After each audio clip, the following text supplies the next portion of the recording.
hi everyone. Today we actually have a very, very great guest with us, and thanks for joining us, Tim. Tim is from the Wise Investor YouTube channel. So actually one of my first YouTube friends who actually are in the same niche.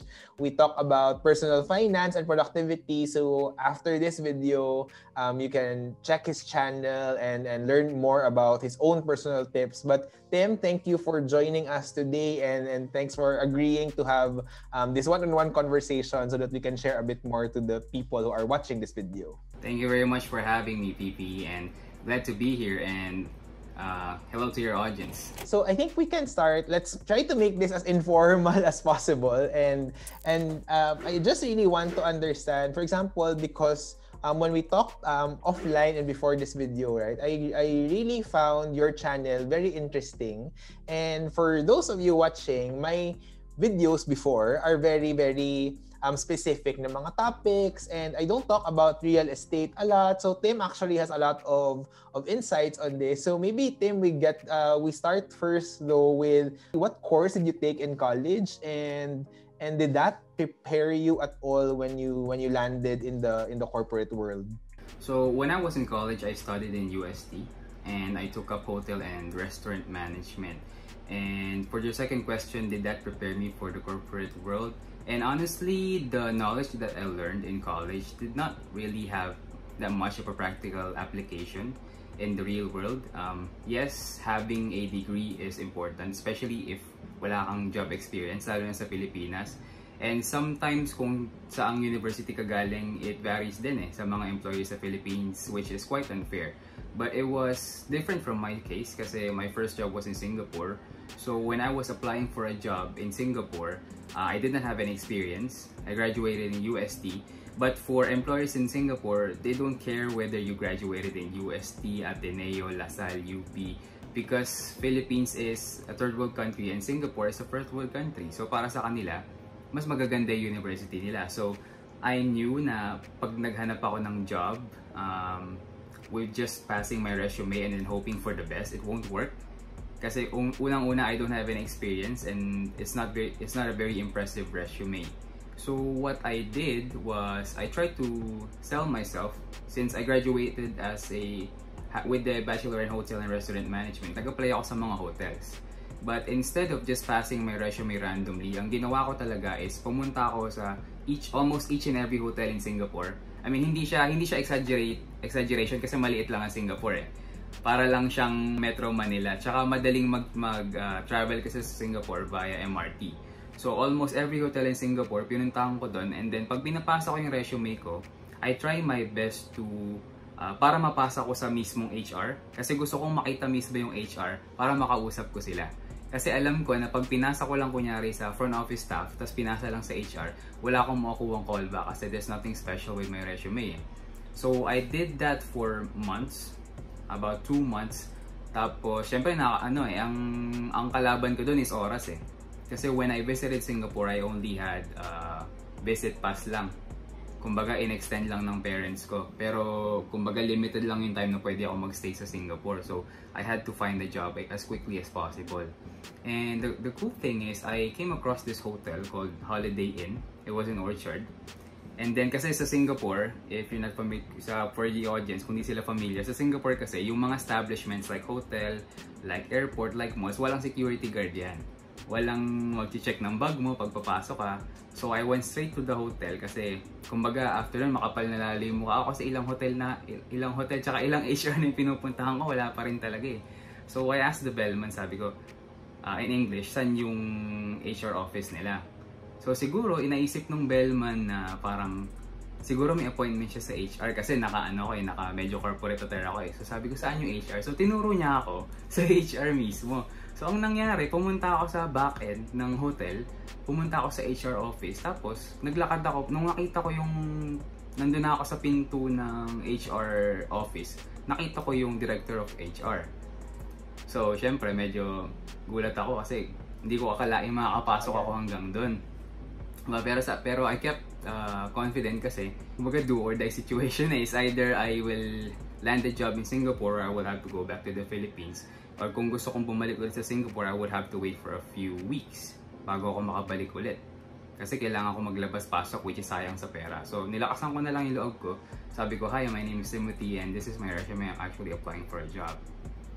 So, parang medyo napatigil siya kasi nagulat siya na parang siguro nasa isip niya, wala naman akong appointment today. Sino ba to? Siguro yun yung nasa isip niya. Pero siguro out of curiosity na rin, binasa niya yung resume ko, nakita niya naman na, sinabi ko naman, I was very honest, I was from the Philippines, I just graduated, I'm just looking for a job here in Singapore. So after nun, nung mismong araw din na yun, tinanong niya ako, "Are you available for an interview?" Sabi ko, "Yes, wala naman ako masyadong gagawin." So hindi ko pa tinaasan yung hopes ko kasi baka malay mo na curious lang pala yung director of HR. Pero after a few minutes, in-interview niya ako, nag-one-on-one kami. Tapos after nung interview niya, in-interview naman ako ng director of rooms ng front office kasi din ako nag-a-apply sa front office department ng hotel.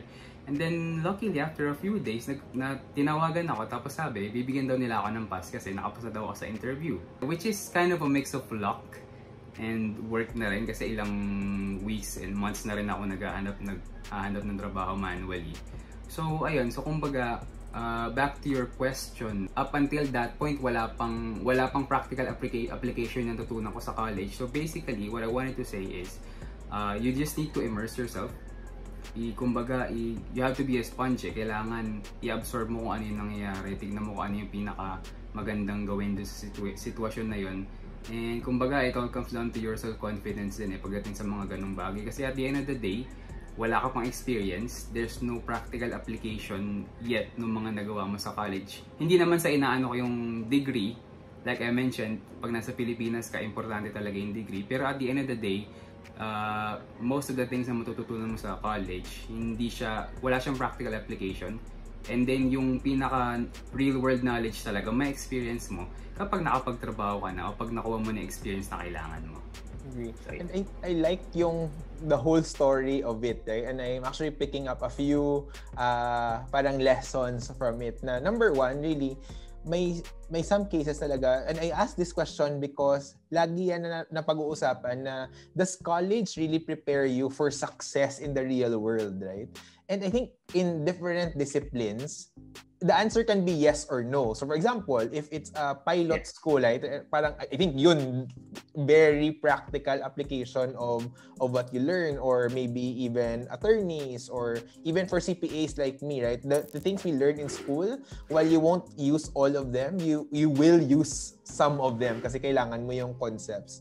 But I like the fact that you brought up na of going to different hotels even without the experience behind you and really just coming up with technically the grit lang to pursue it, and then may halo ng kapal ng mukha na pumunta sa HR office and really apply. But that I think for most people, right, the lesson there that I can take is na there's so much you can only control. You cannot control yung mood ng HR or whether the company is hiring or not. So one of the things you can actually control is the number of applications and the quality of applications that you give out, right? And this can be true even for freelancers.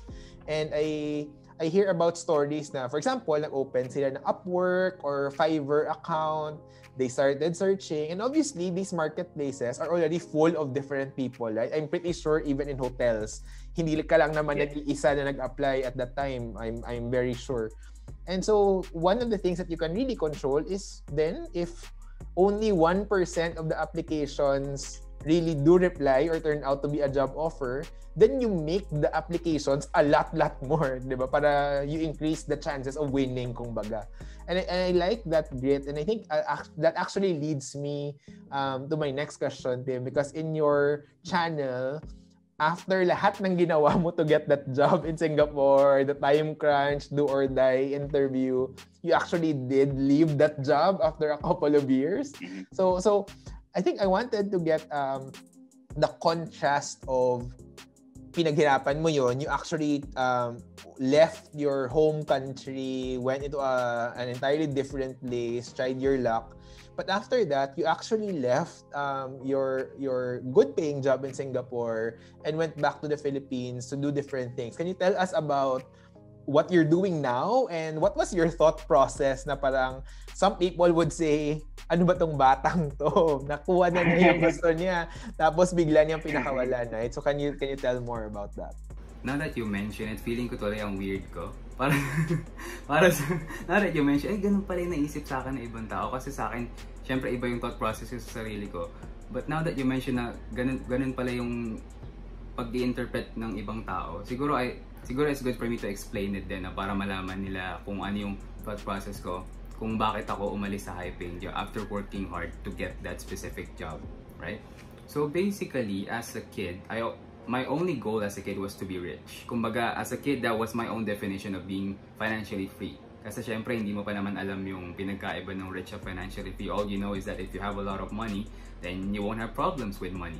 And the reason why I wanted to be rich or quote-unquote financially free is not because I want to buy the most expensive stuff or the most expensive luxury cars or whatever.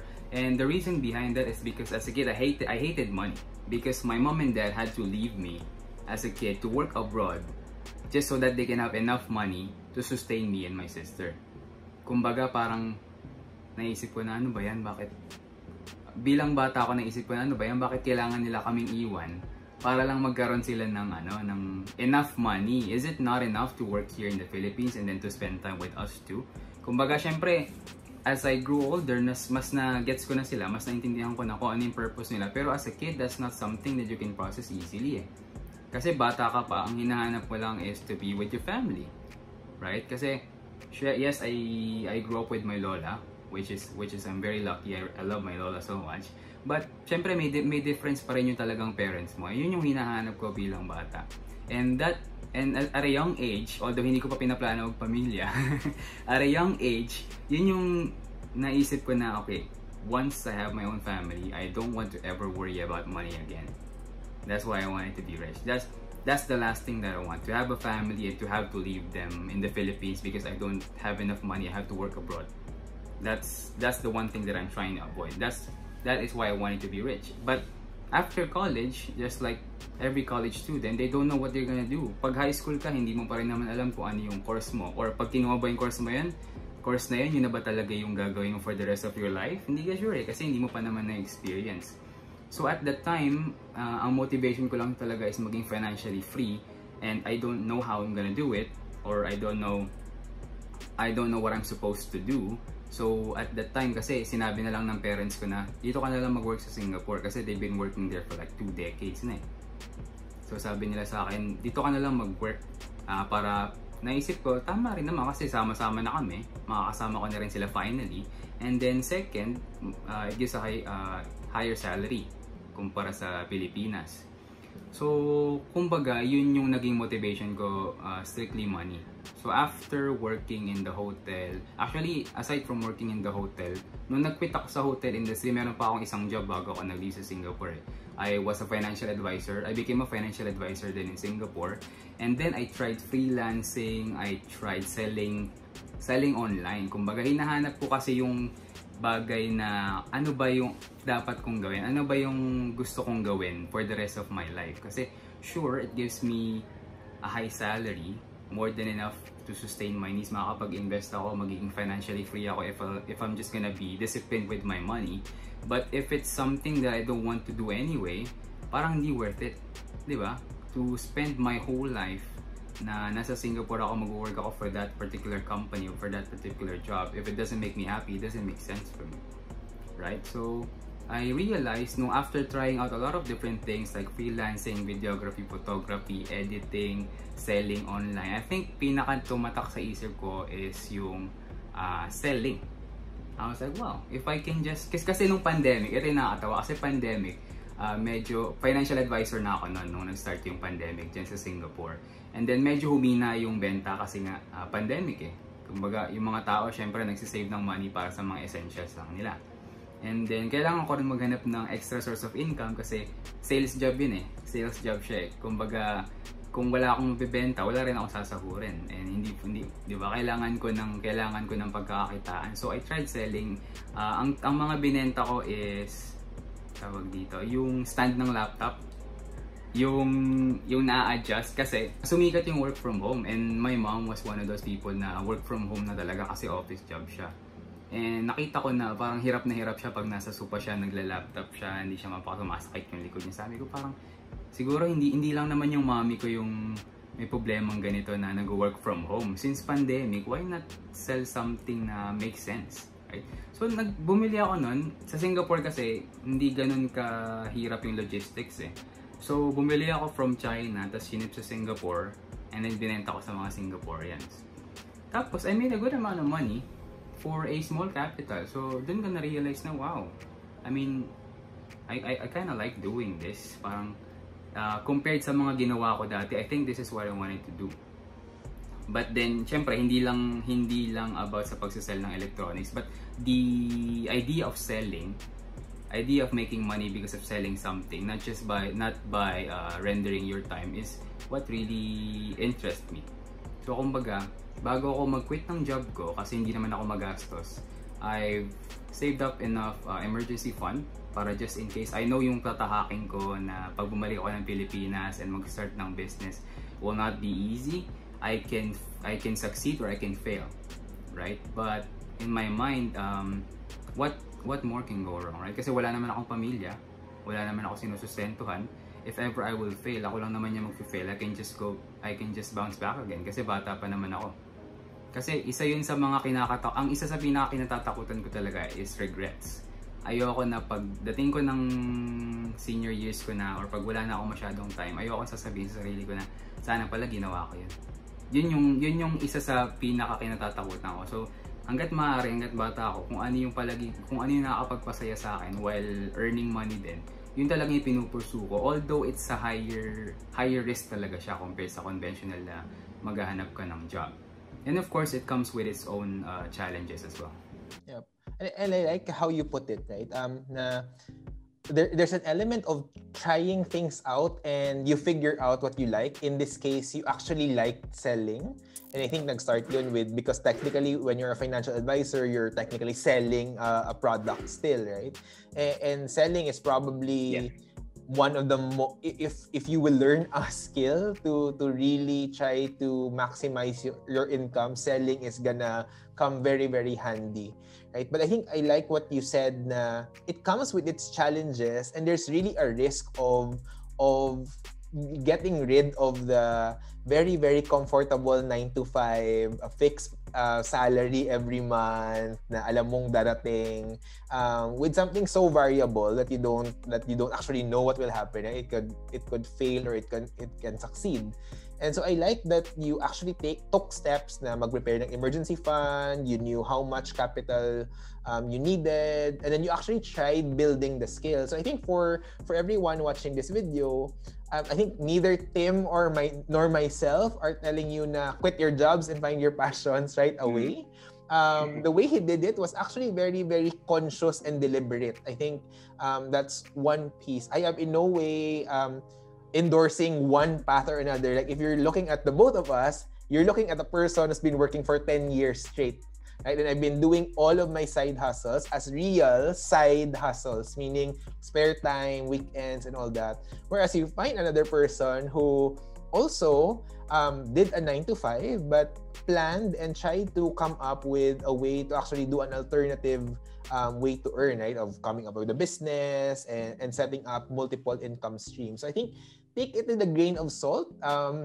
Not the two of us are not saying just chase your passions, right, recklessly. And I think the last point is really also think about, are there people dependent on you? In Tim's case, it's a bit easier because walang dependent on you once you have families, and it's a bit harder to move. But I think I like what you said, Tim, that it doesn't really you don't have to take it to the end of the spectrum, right? Na kailangan mo talagang all-in ka sa negosyo. You can actually start by doing what you did, right? Sell ergonomic stuff because it was a need.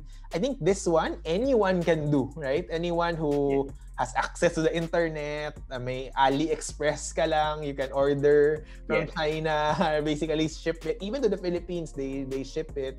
and you can actually make money of it if you have a sense of what the market wants, and you can sell it for a profit, right? So it doesn't always have to be na you quit the job to be actually able to try out different things. I think is what I wanted to highlight in that example that you shared. The other one that I was very, very interested on is you talk about real estate in your channel, but when I knew how young you were, I think it's very, very unconventional for somebody as young as you to be actually really investing a significant amount in real estate. So, is there something, maybe a tip or some thoughts that you can share with people under 25? Because I think that is still very, very young. People under 25, because these are typically the folks who nag-graduate pa lang, setting up their careers, or probably like entry-level positions. And thinking about real estate is like sobrang hirap nun, because every time you talk about real estate, you talk about it in the millions, right? So, what are your thoughts, and how did you actually prepare, and what are probably some tips you can share with people who are about your age who want to deal with real estate? Okay, so basically, before I entered real estate, I have no knowledge about real estate. I have no friend or family member who is very immersed in real estate. Basically, nasa Singapore pa ako noon, and kasi matipid talaga akong tao. Kumbaga, sa panon laging ito lang din yung suot ko. Mura lang naman to. Kasi lumaki ako na walang pera, so nasanay na ako na magtipid. Kumbaga, kahit na lumaki yung sahod ko nung Singapore, hindi ako nag-suffer from what we call lifestyle inflation. Na pag lumaki yung sahod mo, lumalaki rin yung gastos mo. Hindi, kasi I have a very clear goal in my mind na I have to be financially free so that my future family will not have to suffer in terms of money.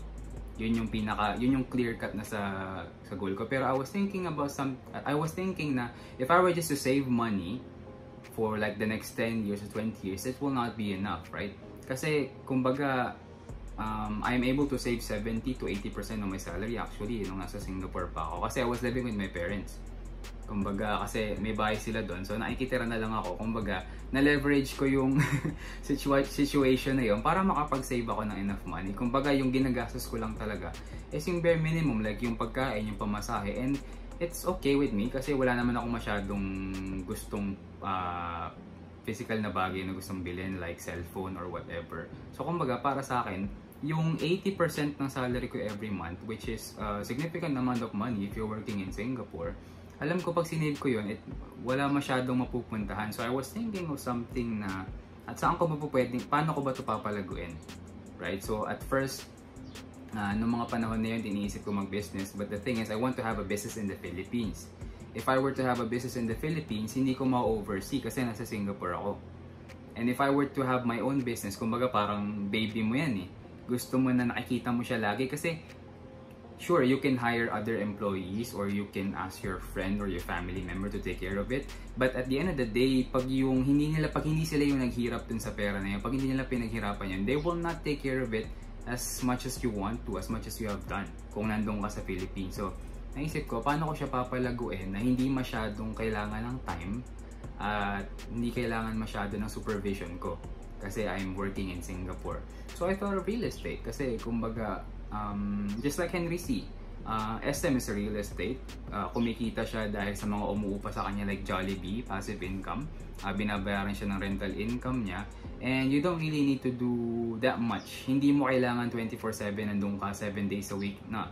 Basically, kapag maayos yung place, kapag may maintenance, yun lang gagawin mo. Pero monthly, meron kang rental income. So, I said to myself, why not real estate? Kasi but of course, it's a long game. It's a long-term game for someone who is the same age as me or younger than me. It might not be very appealing to them. And I'm not saying that real estate is the only investment that you can have. It's not the only best investment. But for me, at that exact situation, yun yung pinaka-suitable sa akin. So sabi ko, okay, I'll dive into real estate, but I have no knowledge about real estate. So what I'm gonna do? So I think one of my most valuable skill is that I am able to leverage the power of the internet na pag alam kong meron akong hindi alam, andyan naman yung internet, di ba? Kasi it depends on how you use it eh. If you know how to use the internet correctly, marami talagang knowledge na makukuha. I read a lot of books, I read a lot of blogs, and watched a lot of videos para magkaroon lang ako ng general knowledge about real estate. And hindi mo naman kailangan maging pro agad bago ka mag-start, di ba? Of course, you need to have knowledge on how to do it, but you don't have to be an expert agad kasi hindi ka naman magiging expert kung di mo itatry eh. So dahil nga wala naman akong sinusustentuhan, I'm able to save a lot of money for every monthly salary that I receive. I was able to save enough money para sa capital to invest in real estate, which is not a small amount of money, to be honest. But I was fortunate enough that I was working abroad and I was able to leverage my parents' house kasi yun yung isa sa pinaka mahal na gastusin sa Singapore, yung upa talaga. Kumbaga na-leverage ko yun and then and then yun yung in-invest ko sa real estate kasi yun yung pinaka-suitable sa akin at that exact situation. Yep. And I think I think the story sounds maybe for most of you who are not working abroad, right? And it's not as fortunate as maybe Tim and myself in this specific part of your life. I want to really highlight yung core concepts doon sa story ni Tim. And Tim, thanks for laying it out. Hindi to scripted, by the way. But it's really more of thinking about three big concepts that Tim actually shared that anyone can do at any income bracket. One is savings rate. So very important ang savings rate regardless of how much you earn, right? So even if you earn 6 digits, let's say you earn 100,000 pesos per month, but if you're only saving 5% of that, that's 5,000 pesos. Maybe somebody else who earns 50,000 pesos saves maybe 50%, right? Kasi that person made choices, like maybe even leverage what they had. So maybe living with parents is one, right? Wala namang masama if you continue to live with your parents for the first few years if you're setting up your career. The 50% of 50,000 is 25,000, right? So bulking up the capital, I mean, it's very obvious who will win. So I think this is where sometimes people are too easily absorbed by the amount of money you earn, if you know what I mean, right? Na parang magkano ba yung sweldo ni ganito? But really at the end of the day, it all boils down to how much you actually save and reinvest. I think that's the first one. Yes. And in your case, it worked because it's like an 80% savings rate is like very hard to achieve. Number two is you can actually venture into things that you don't really know. So I like the way that you put it na as long as you have internet right now, practically anything is there, right? So if you know how to search, if you put in the work, you really will get even at least a basic or an intermediate level of information. And you don't even have to pay for most cases on those courses, right? Some cases, paying for a skill in the internet is actually also a good thing because the internet does democratize learning, right? Na instead na may overhead ako na may kuryente, may professor, may space to teach, kung may video lang, you pay for the access to the video, you actually learn almost the same thing that you would have learned when you were in a physical location. So I think leverage that. And the last one is on real estate.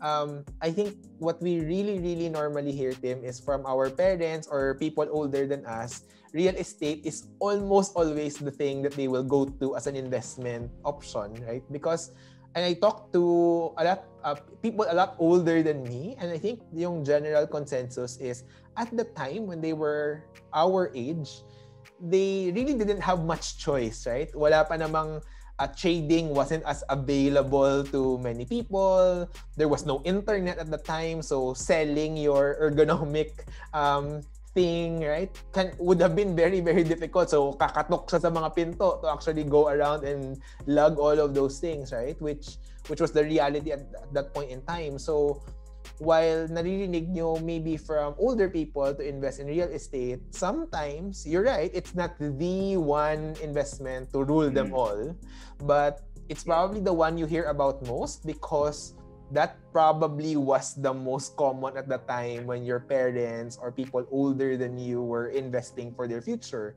And we're also not saying it's a bad investment, right? Because real estate tends to go up in value, but it's not the only way to actually invest your money. Right?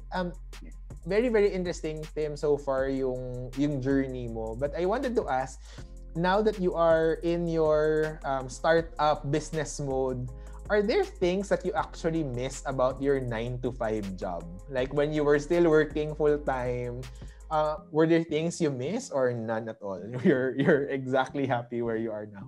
I'm gonna be as honest as I can. When it comes to the 9 to 5 job, there's nothing really that I miss. Kasi at that time, I was finding what is the right career path for me. Hindi ko pa alam talaga na magbe-business pala ako. Hindi ko alam na hindi pala ako magsistay sa 9 to 5. But looking back after having experienced all that, na-realize ko na, okay, so the path that I really want to take is entrepreneurship, right? Now, there's no offense to 9 to 5. Like what I always say, you don't have to be an entrepreneur, you don't have to be an investor, you don't have to be all of those just to be able to achieve financial freedom. You can be an employee, you can be a lawyer, a doctor, an engineer. It all boils down to how you handle your money, diba? And it all boils down kung ano yung babagay sa personality mo. Like for me, kaya mas gusto ko yung entrepreneurship kasi I like working in the unknown. I like to work on something that is not working yet and then creating it and then working my way towards it. Kumbaga yun yung nagpapa-excite sa akin. That's my kind of personality. Pero meron namang mga ibang personality or ibang mga tao na they like the fact na alam na nila yung gagawin nila bukas, kunyari, or next week. Na alam na nila, nakikita na nila at kikita na sila at the end of the month. And there's nothing wrong with that, right?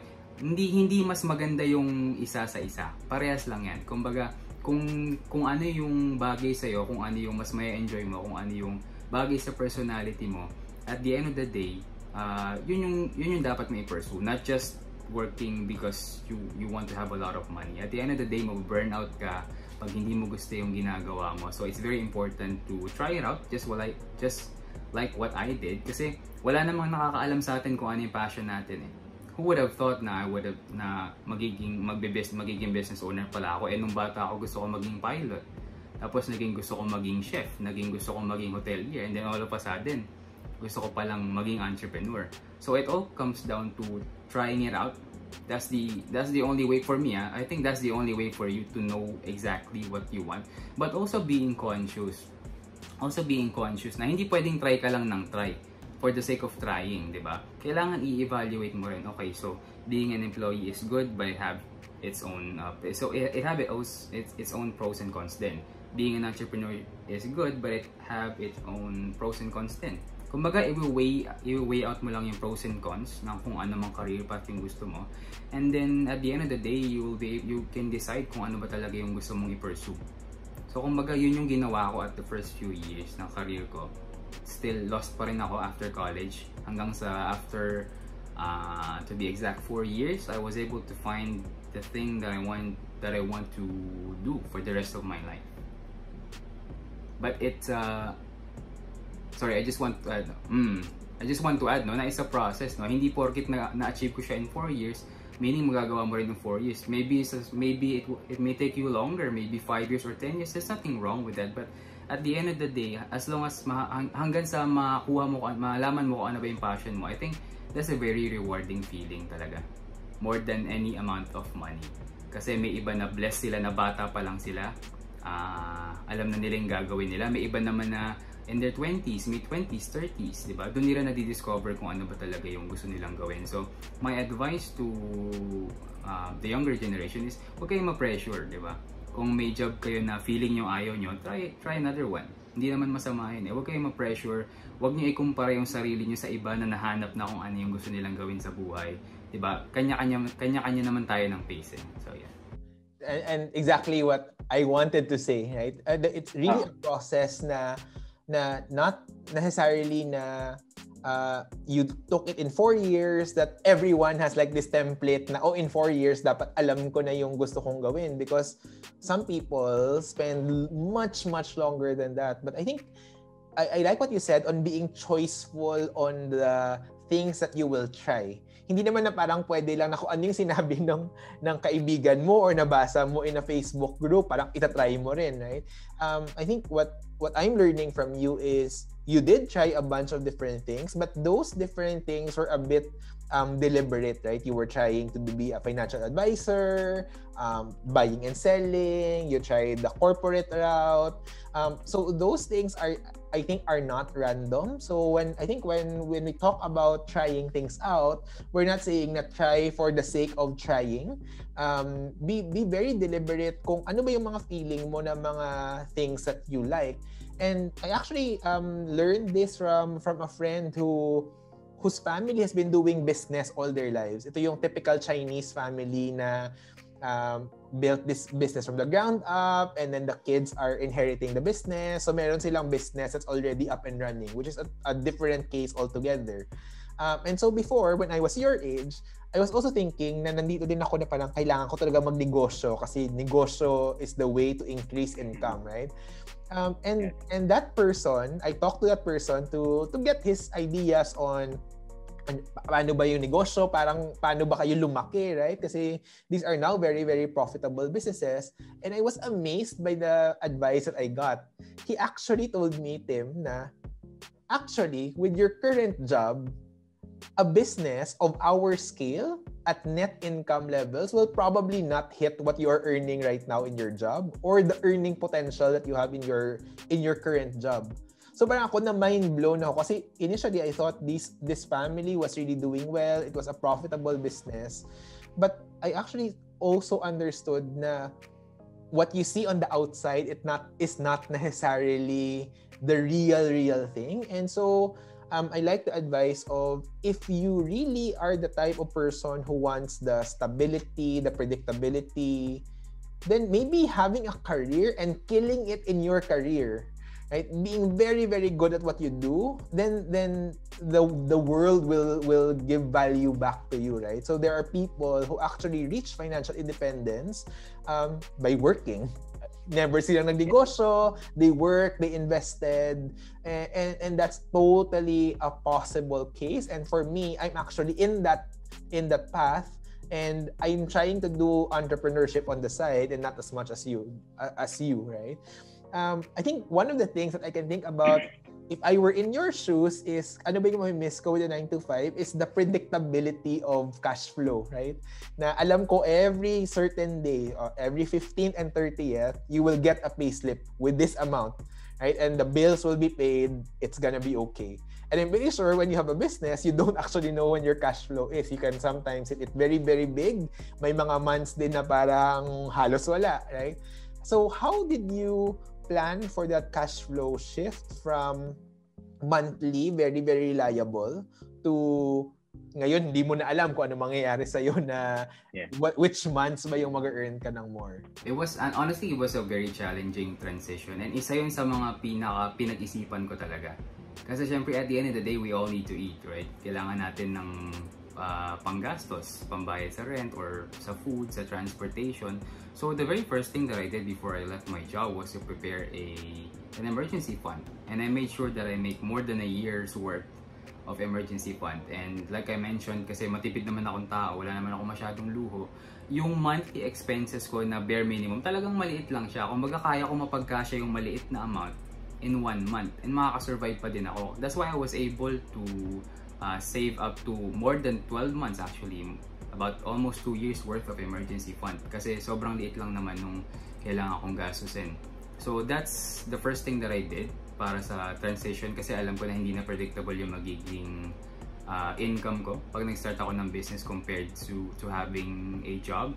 And then the second thing is I had a real estate investment, right? So bago ako umalis ng Singapore, nagra-run na yung rental properties na pinapaupahan ko dito sa Pilipinas. So, of course, it's not as big as what I was earning in Singapore. But at the end of the day, masasabi ko rin na para din siyang monthly salary. Kasi every month magbabayad sila sa akin ng renta nila. And then, magagamit ko yung extra doon para sa panggastos ko.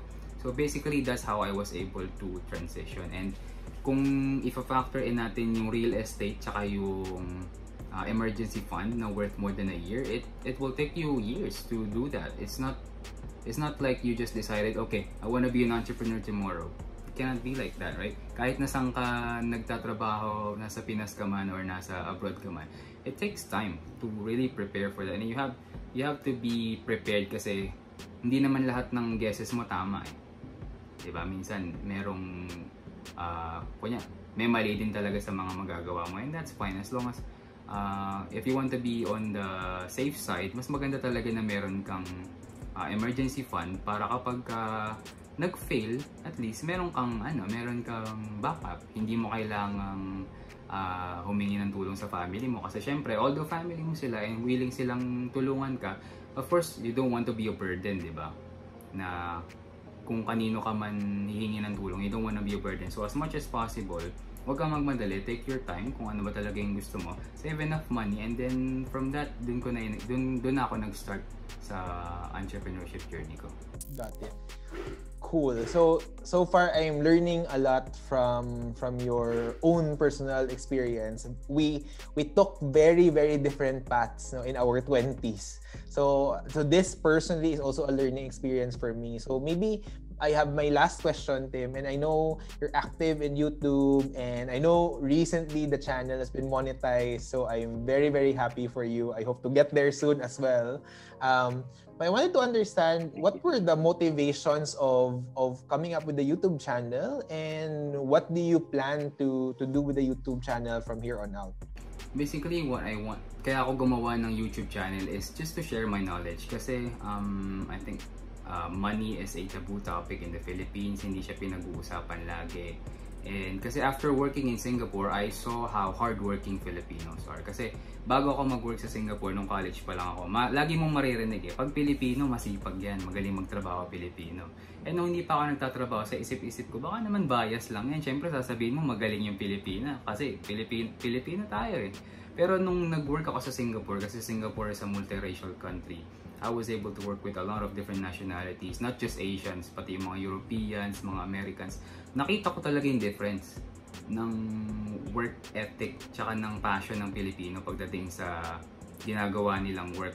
So, naisip ko, bakit kaya karamihan ng Pilipino, kung karamihan ng Pilipino ay hardworking naman, at masipag naman talaga sila magtrabaho, bakit karamihan ng mga bumabalik na OFWs, after nila maging OFWs, ganun pa din? Diba? I mean, what's the sense of leaving your family in the Philippines kung pagbalik mo, ganun pa rin yung lifestyle mo? Kasi at the end of the day, kaya ka naman nag-OFW kasi para magkaroon ka ng better source of income, magkaroon ng mas maraming living expenses para mas maparanas mo sa family mo yung better life, diba? At the end of the day, that's the reason of most OFWs bakit sila nag-OFWs eh. Pero kung hardworking sila pero hindi nila ma-achieve yun. So I realized na it's not because of the lack of hard work, it's because of the lack of knowledge, right? About money. Lack of knowledge about money. Because ang naiisip lang nila, dahil nag-work ako dito, ako yung inaasahan ng pamilya ko, kailangan bigay ako ng bigay sa kanila. Which is not a bad mentality, pero kailangan mo rin isipin yung future. Kasi yun yung ngayon eh. Ngayon, masusustentuhan mo sila, pero what happens pagka wala ka ng trabaho dito sa, let's say, sa Singapore or sa ibang bansa? So basically, what I want my YouTube channel to is just to share knowledge for free. Kasi, to be honest, yung personal finance is common sense eh. Madali lang talaga siya.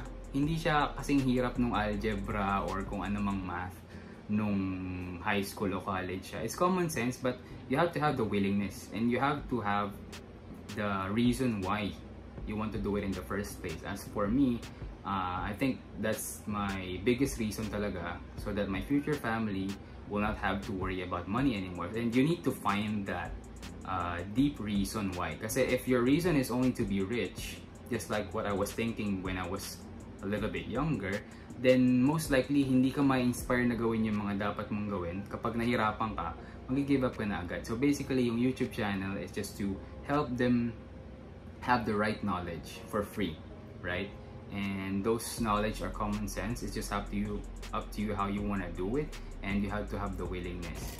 And I think that's where we really crossed paths, right? I think both of us are in the same mission. So actually, I'm very, very happy to have found like a brother in the YouTube community, right? Yeah. Talking about this whole thing, and really just sparking the conversation on money and money management. Because as you said, hindi naman siya sobrang hirap na the average person needs like a very, very high degree para lang matutunan yung personal finance. It all just takes, as what you said, willingness and the ability to learn very, very basic concepts and also put in the right behaviors to actually succeed. So Tim is in his YouTube channel. He uploads weekly videos on personal finance and productivity. The channel is called Wise Investor. I'll link that in the description box below and also on screen so that you can also subscribe to his channel. Both of us will continue to do our best to share what we know from our own personal experience, right? We don't claim to be the experts in all of this, but as we said, right, it's a journey. It's probably you having people like us talking on the screen and trying to remind you to have good money habits. And if that helps you become financially independent, then I think we both met our objective. So, Tim, thanks for the time today. I appreciate it. Thank you for sharing your story, a very, very unique story, I think. That's not very, very common. I personally also thought about the path that you actually took that I didn't take, right? And as we said, there's no one path to beat all of other paths, but I hope you guys learned a thing or two from today's video. So thanks again, Tim. I'll see you soon. Thank you very much for having me. Thank you. Bye-bye.